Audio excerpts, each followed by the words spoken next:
Now to the latest on a building fire in Harlem that injured 8 people overnight. You can see flames shooting through the window of this apartment on West 135th Street. It started inside a third-floor apartment just after 4:30 this morning.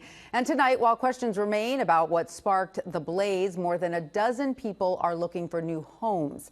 Eyewitness News reporter Jaisha Patel has the latest. Good evening. Well, as you can imagine, some of the people living in this apartment building are now displaced because of that fire. And behind me, you can see this huge pile of debris that's been left here after that fire was extinguished. We spoke to residents about what happened this morning. Some of them brought to tears thinking about their neighbors.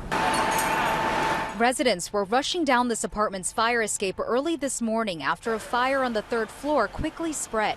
I heard the noise continue to be louder. I'm like, oh, this is kind of serious. So I stepped out and I saw the smoke. There was a lot of smoke.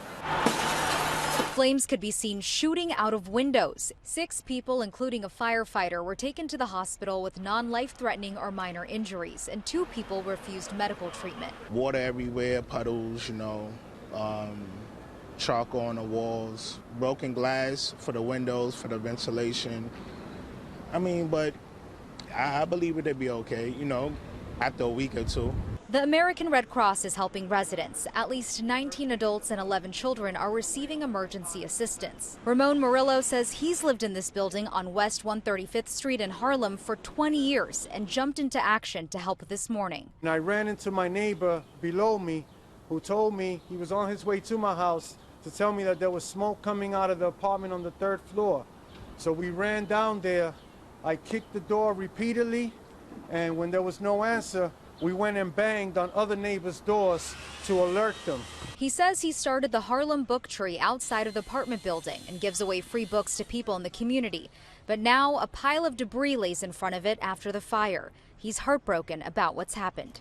And it's a tragedy because we're a tight-knit building. There's numerous people who have lived here for decades, and there's not that many places in Harlem where your neighbors will make you an apple pie for doing something nice. That's it. The good news is some of the residents were allowed to stay in this building, but the cause of that fire is still under investigation. In Harlem, Jaisha Patel, Channel 7 Eyewitness News.